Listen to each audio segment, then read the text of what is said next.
Bene, riprendiamo con Stephen Pollington.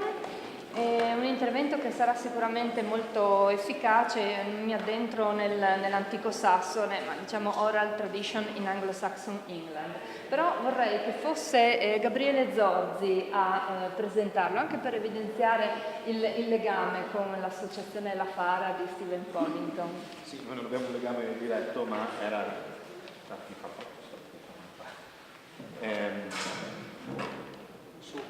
Sotto?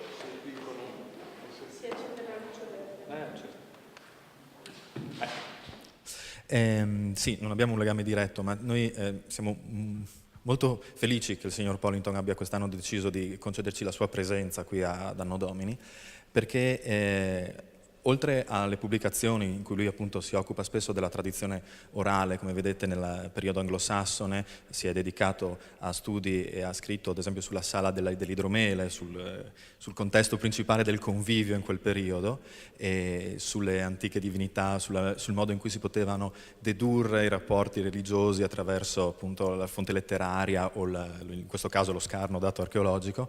Era molto importante per noi che lui fosse presente, anche perché rappresenta quello che è l'apice di quel modo di fare ricostruzione storica a cui accennavano prima durante l'introduzione ai lavori, tanto la dottoressa Borzacconi che gli altri relatori. È membro di uno dei gruppi più interessanti per quello che riguarda l'alto medioevo ricostruttivo europeo, il Wulfe Odenas, e a sua volta è partecipante a eventi in Europa, quindi coniuga nello stesso individuo tanto il ricercatore che pubblica, che scrive, che divulga, quanto il reenactor di alto livello. Quindi per noi è veramente un onore averlo qui oggi e gli cedo rapidamente la parola. Grazie. Mi scuso, non parlo friulano. Sorry.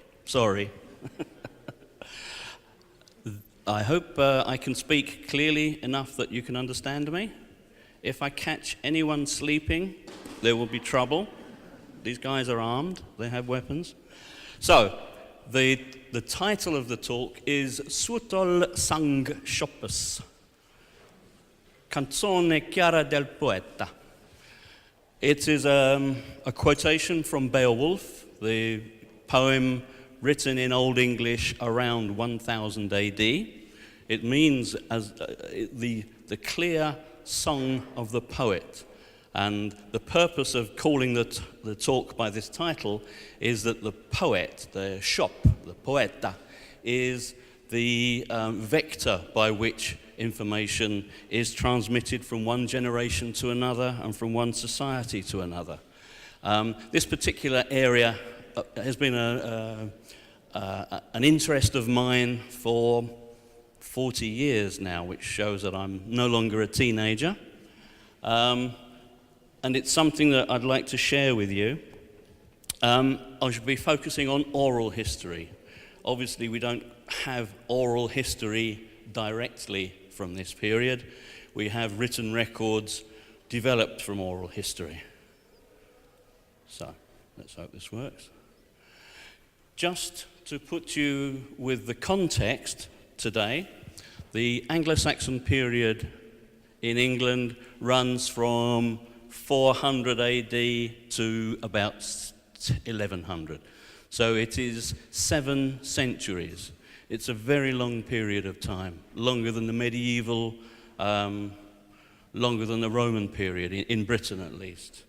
And the legends, the bulk of the oral tradition, concerns the very earliest period, the Adventus Saxonum, the coming of the Anglo-Saxons to Britain, and also the sort of heroic past, which would be familiar to you from studying the Longobardi. It's a similar society, a military society, or at least a society which celebrates its military successes and sees itself in those terms of confrontation. There are many, many records which deal with this period, but hardly any are actually from this period. The bulk of the written records are from around 900. And this is because at that time, King Alfred in England, who was king of one small part, just the West Saxons, decided that he wanted to promote learning, and particularly literacy, as a means of creating a unified and cohesive society against the illiterate Danes who were invading and giving him such problems then. So the use of literacy was a way of showing English identity, Christianity, literacy, all the good things that we are led to believe came from the Middle Ages. But the majority of the actual texts come from around 1000 AD. Very little survives from the time of Alfred, but his works were so important, they were copied, and came down the generations. So many of the works that we have now date from the time of Alfred. Legends play a very important part in Anglo-Saxon literature. If you are to look at a... Something's happened. Yes? Yes. Local legends, specifically legends of local saints, particular leaders, particular battles, these are very important in the oral tradition for the Anglo-Saxons, presumably because this is a way of creating local identity. And their legends tend to centre on heroes and on founders, people who set up a new society, because obviously the Angles and the Saxons did not arise in Britain, they arose in northern Germany and southern Denmark, in modern terms, in the same way that the Longobardi don't arise in this area, they arise further north. So these are sort of immigrant communities. They eulogize and lionize their founders. And once we have these new societies up and running, founded, working, operating well, then they start to develop more complex legends around saints and miracle working and people who have behaved in a very exemplary fashion, people who have made a difference to their societies. And there are many, many, many examples of these. The best known ones are Saint Edmund, who is almost a god in East Anglia just after his lifetime, killed by the Danes as a martyr. He becomes very much more important as a martyr than he ever was as a king. And there are others, Guthlac, Alfeach, and so on. These stories offer continuity for the societies that use them. They involve predecessors, history. Then it's not history in our sense of the word, it's an imagined history. To take the poem Beowulf, it's written in 1000 AD, but the events it describes are set around 520, 550 AD. It's a 10th or 11th century view of the past, with lots of concessions to the modern world, its modern world, but using traditional material, giving it a new meaning, a new context. And it was important for the Anglo-Saxons to do this because they wanted to reintroduce mythology into their landscape. They couldn't have the old gods once Christianity came. They couldn't worship the old gods and fear the old demons, but they could have new gods, saints, holy men, people who made an important difference for their societies. The end of Roman Britain was catastrophic as far as the people living there was concerned. It's not an event, it's not an an invading army that destroys everything. It's a period of 2 centuries of economic and social decline. There's less money circulating. Rome has its own problems. Rome is concerned with defense against Attila and is using resources for that purpose. And Britain is no longer a priority. And the society there just begins to disintegrate. The villas go into decline, the economy no longer functions. There are no coins in England, no coins made in England between 350 and 650 AD. You have 3 centuries with really no economic activity that we would recognize. It's purely farming. And the changes to the social order, which are destructive, are then paralleled by a period of recreation. Christianity arrives in England in 597 AD, so that has many beneficial as well as not so happy effects. They set up ecclesiastical authorities. There are 2 archbishoprics, 2 archiepiscopal seats in England, at Canterbury and York. And this is used as these ecclesiastical authorities are not responsible to the kings and the small chieftains and tribal leaders. They have a wider authority. And as a result of that, there's a kind of a new identity being formed, a Christian identity in contradistinction to the old ways of doing things. Obviously, Christianity is the religion of the book.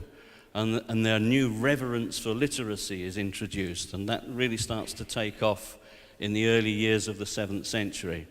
With this new reverence for literacy, new classes of people are invented. The priests become very important, literate men, scribes, people able to create books and records.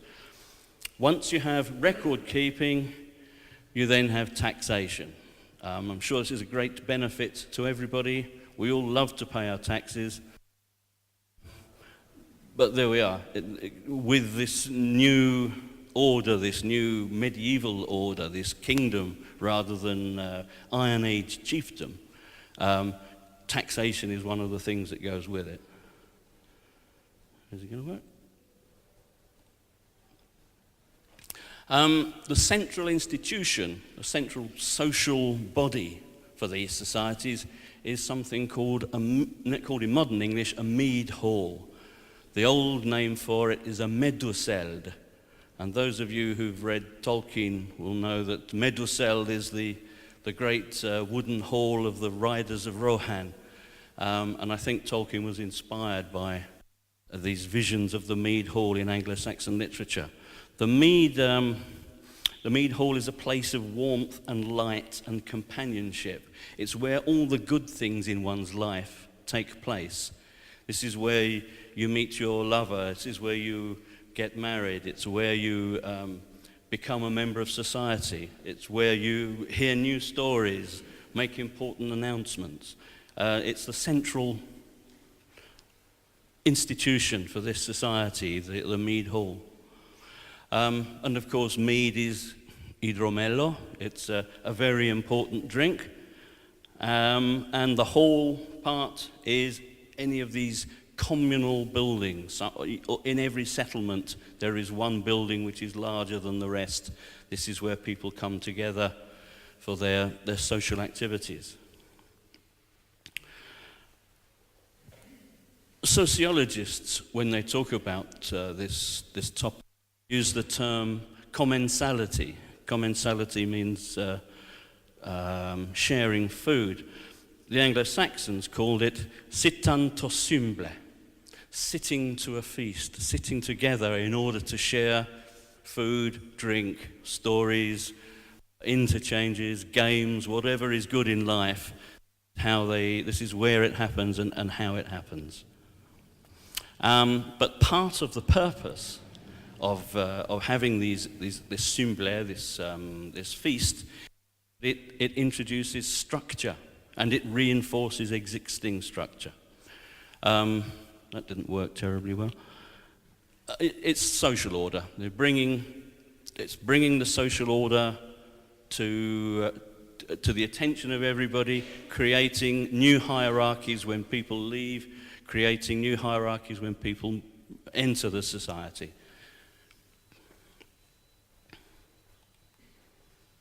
Go. Yes. One of the ways in which they do this is by public declaration of promises, undertakings to perform a particular action. I'm sure the very kind of thing that the Longobards themselves were undertaking before a great military expedition. It's absolutely essential to have all the important men committed to the enterprise, committed to success. And they do this by speaking these powerful ritual words over a horn of ale.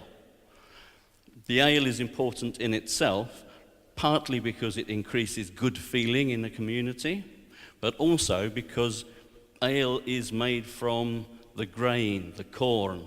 It's symbolic of food and of drink. It's symbolic of everything good that happens in the hall.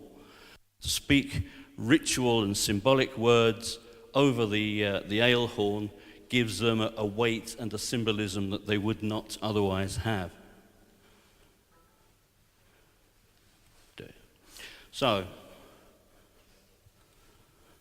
having spoken the words, it's necessary to undertake the deed. It's necessary to do what you say you will do. Your word must become your deed.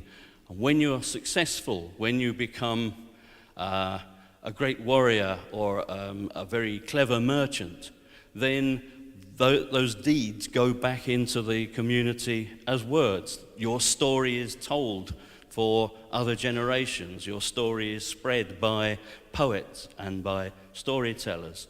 And so there is a circularity of word into deed, deed into word. And this really didn't stop until the 20th century, I think. It's until we have mass communication. This is how people's reputations were won and lost. Music was also very important. Music and poetry allow the stories to become fixed, to become frozen in time, and therefore to be accurately recorded and remembered. And it's clearly very important to get it right. This is a copy of the harp, of an Anglo-Saxon harp from Sutton Hoo. I'll talk to you more about Sutton Hoo shortly. On the shoulders of the harp, there are two eagle or red heads. These heads are there for a particular purpose to do with the cult of the god Woden, known to the Longobardi as Godan.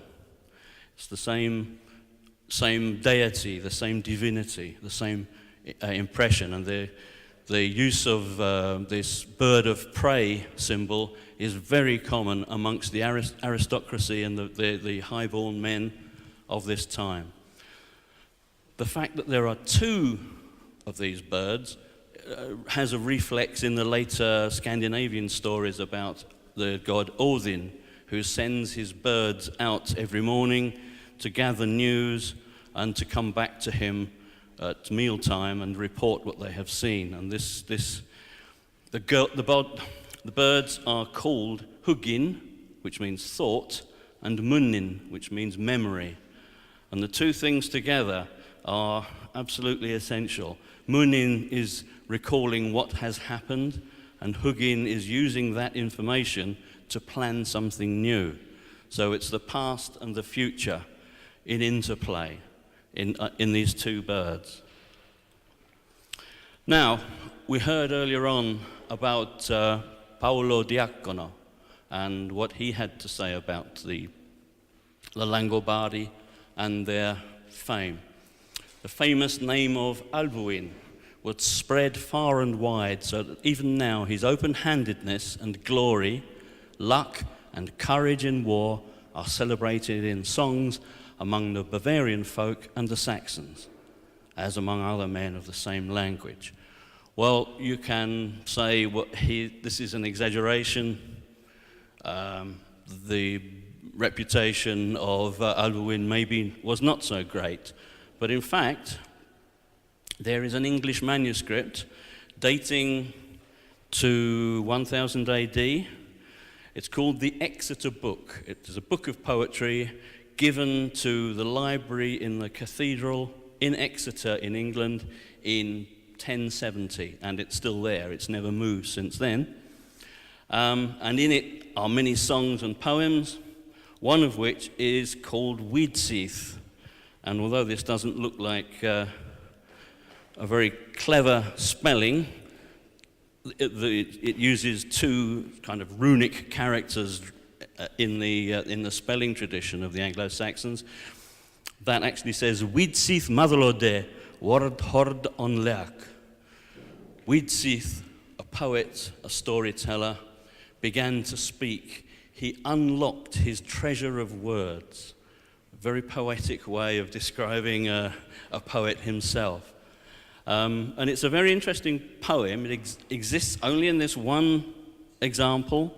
It's really a listing of the important tribes and their rulers and some of the heroes of not just the Germanic heroes, but there are introductions from biblical story as well. Alexander the Great is in there because in the 9th, 10th century you cannot have a poem about the heroes of the past that doesn't include Alexander the Great. This would be an offense. So it includes many things that have become important to their society.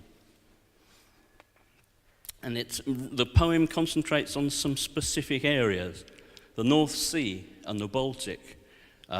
Many stories about the kings and rulers of that area.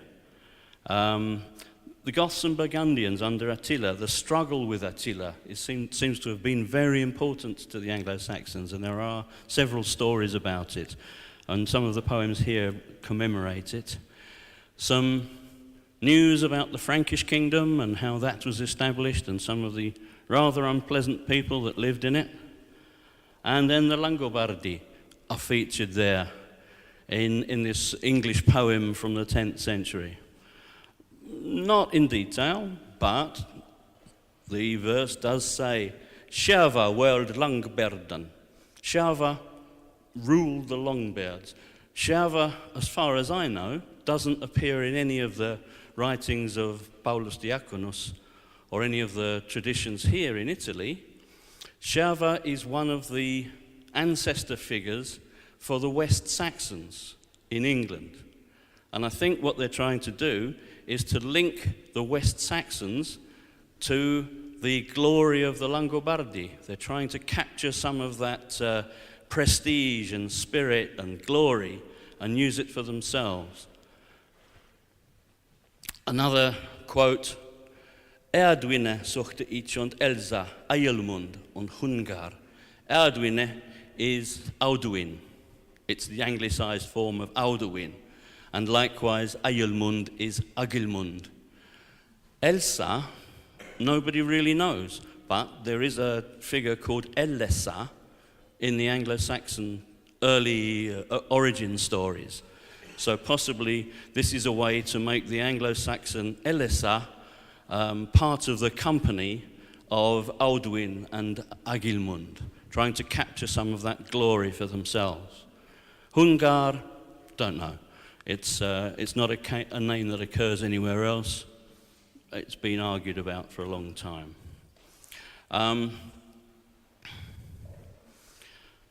The poet also says of the Langobard heroes, thus I was in Italy with Alduin, who, as I heard, had among men the lightest hand to offer praise, the heart most generous for sharing of rings, of bright adornments, the son of Alduin. Well, this is great praise. This is exactly what we need to hear about those great kings from the days of old, that they were successful, but they didn't keep their wealth. They shared it. They put it into circulation. And that's how an economy gets going. That's how things work in a properly run society. So this is great praise for Alduin. and for Audwin. Now, I mentioned Sutton Hoo earlier on. I don't suppose everybody here knows in detail about Sutton Hoo. It is a burial ground in the east of England, on the very edge of the east coast. It's a series of burial mounds and some defences dug to keep the Germans out in 1940. One of the mounds included a ship, and the ship included a great deal of treasure. And for that reason, it is considered very important in the history of England. That's the position of Sutton Hoo on the east coast. You can see that it shares very open seaways with the Netherlands, with Denmark, but it's also open to Francia as well. It must have been a royal burial ground. Of that there can be no doubt. The quality of the treasures, the quantity of the treasures is unique in England.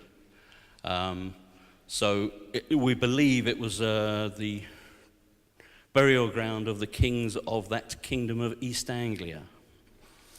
There's some not very good pictures of reproductions of the treasures. A very large gold buckle, some clasps to the shoulders for maybe armor, maybe a special cloak or some wonderful garment. Unfortunately, the soil at Sutton Hoo is very acid and it eats anything that's not gold. Anything organic, textile, wood, bone, all gone. All we have is the metal and some fragments of textile that adhere to the metal. But we have enough to know that it was very important, and the archaeologists have worked 60, 70 years now to capture as much of that information as they were able to. The king list, the listing of the successive kings of East Anglia, is recorded in an 8th century document because this guy at the top, Ælfwold, was very keen on everybody understanding how important he was. He was no longer very important. East Anglia was really not doing very well at all because of the depredations of the Danes, and Ælfwold took the time and trouble to record his ancestry. And there are some interesting names in this ancestry. The first among these kings that we think can be a historical figure is probably this man here, Wuffa, who should be in the middle years of the 6th century, 550, something like that. The reason we think he's historical is that all the kings of East Anglia after him are known as the Wuffingast, the men of Wuffa. They're not called the men of Hrothmund or any of these other names further up the list. So Wuffa is probably the man who actually set the kingdom up and created it. Wuffa, it's a form of the word wolf. He's a wolf figure, and there are some wolf references in the treasures at Sutton Hoo. I won't bore you with it all now, but take it from me, there's a lot of stuff there, and there's a lot of very rich animal symbolism and imagery. The chap at the top of the list, the originator, is Warden. Warden, clearly a god. Warden is the same as Godan in the Longobardi tradition, and Odin in the Norse tradition. Wuffa is the first historical figure then, but there are other names here that ring bells, that create congruences. One of them being the name Warden, which is Odin. But here we also have Will in the name Wilhelm, and if this would do it, Wecha, which means the Holy One. And these three names, Warden, Will, Wecha, correspond exactly to Odin, Vili, Ve, who are mentioned in the Scandinavian tradition as the three gods who killed a giant, Ymir, and cut up his body to create the world. So they are the creator gods. They are, we owe our existence to these fellas. The difficulty is that in English tradition, this correspondence is not well noted. Woden is a shadowy figure, and because this document is 6th, 7th century, and the later references in Scandinavia are 13th century, it's easy to say, well, it's just coincidence. There is no relationship because it's many centuries disparity in time. That's a slightly nonsensical view. This is an exact copy, to the best of our ability to create such a thing, of the helmet from Sutton Hoo, from the royal treasure. And it features exactly as one would expect in Anglo-Saxon tradition, ambiguity. There are things in it which are not exactly as they appear. Everyone can see the face, the nose, the eyebrows, the moustache. Not everyone sees the bird. The eyebrows are the wings, the bird's head, the body, and the tail. And this idea of one thing with two meanings is absolutely typical of Anglo-Saxon culture at this time. Verses and riddling, making puzzles, visual puzzles and verbal puzzles is exactly the sort of thing that they really treasured. And the bird is facing a snake, a dragon, which goes over the top of the helmet to protect.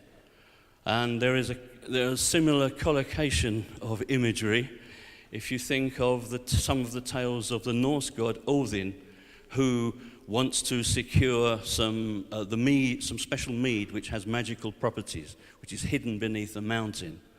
And in order to secure it, he turns himself into a snake, goes into the base of the mountain, drinks the mead, and then turns himself into a bird, an eagle, in order to escape. So you have stories about Odin, which are recorded in the 13th century, referenced in a helmet of the 7th century. That's just one example. There are many other examples in the Sutton Hoo treasure. It's just striking, and I wanted to share it with you. But it's not the only thing. What we know also about Odin in Norse tradition is that he has, some people say he has one eye. Not always. What happens is he took one eye and gave it to a giant who placed it in a well beneath the tree Yggdrasil, which is the foundation of creation. So one of Odin's eyes sits at the center of creation, can see everything in time and space. The other eye is looking at the here and now, looking at the present world. When my friend Paul Mortimer came to commission the recreation of the helmet, exact according to the archaeological finds, he discovered that obviously there are garnet inlays, cloison garnets beneath the eyebrows, 43 on one side, 41 on the other. In all the treasure of Sutton Hoo, these garnet cloisons are very common. There are 4,000 more of these jewels. They all have a little gold foil set behind them to create a sparkle, to make the eye twinkle, to make the jewels more alive. All except the left eye on the helmets, where there are no such foils. That eye is different from that eye in a very special way. Now, that could be a mistake. It could be that the craftsman forgot to include the foils, but if so, it's no big enterprise to take it off and put the foils in. So it must be a case that this dislocation, this disparity, is deliberate. And it must therefore be that the eyes are different because in the story the eyes are different. So again, the evidence from the 13th century supports archaeology in the 6th century, and likewise. They're referencing the same idea. And just to return briefly to the king list, there's a very interesting name here. Above the son of Wuffa is called Titla. Not a common Old English name, but it is the Old English form of the name Totila, who is obviously one of the great Longobardi kings. So the name Tutla is circulating in the royal families and in those elevated circles in England in the 7th century. Totila wasn't just important among his own people, he was important on the international stage. And the only clue that we have that anybody in England knew about him is this one reference in the king list. So, I talked earlier about King Alfred the Great. I'd like to more or less start to sum up by quoting what Alfred has to say. Urre eldran tha stoa heldan, hier luvadon wisdom, und thurchthone, hier bejerton wellan, und uslavdon, hier mon mejet jesean hier swath. Our ancestors who held these places before loved wisdom, and because of this they gained wealth and left it to us. And here one can still see their path. Well, you can see the path of people who love wisdom in Alfred's England, but you can see it here in Cividale too. It's absolutely the same attitude towards veneration of the ancestors and celebration of their achievement. The Mead Hall as an institution, just to return to that, started to fall apart under attacks from the Danes, but the institution was undermined because instead of being the centre of the community, it became peripheral. The lawmaking no longer took place there, it took place where the king sat. The ecclesiastical authority took place in the church. The ability to create money took place in a fortified place, a castello. So the Mead Hall itself as an institution in the social structure became less important, but it remained even more important in the imagination of the people. They still looked back to these old days with their reverence for the ancestors and thought of the Mead Hall as their pinnacle, their great institution which brought them all these wonderful benefits. And the Mead Hall in the modern age is very important. You've seen my colleagues here today dressed in these early medieval clothes, celebrating their early medieval past. Some people do it because they like the archaeology or they like dressing up, to be honest. But it also inspires a lot of affection, I think. When you deal with people whose main interest is early medieval history, they tend to be people who have a passion, and it's not an intellectual passion, it's a passion from the heart. And I hope I have managed to convey some of that interest to you here today. And just to conclude, grazie per l'attenzione.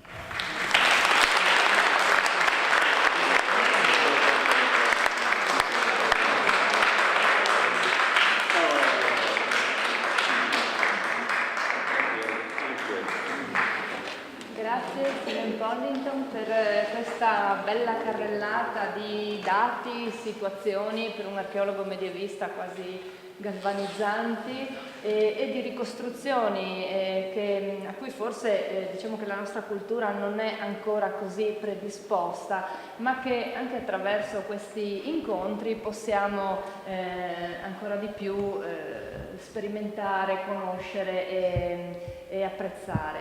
E poi grazie per aver toccato un tema molto importante che è il rapporto tra le fonti storiche e l'oralità, ed è un tema molto complesso che tocca un problema importante che è la tradizione culturale di questa miriade multiforme di popoli e di tribù che popolavano l'Europa medievale. E ascoltando Pollington mi è venuto in mente quel bellissimo libro che ha scritto Stefano Gasparri sulla tradizione culturale dei Longobardi, che fa proprio riferimento a tutto quel mondo di tradizioni orali che era tipico proprio dei popoli germanici. Grazie. Grazie. Grazie.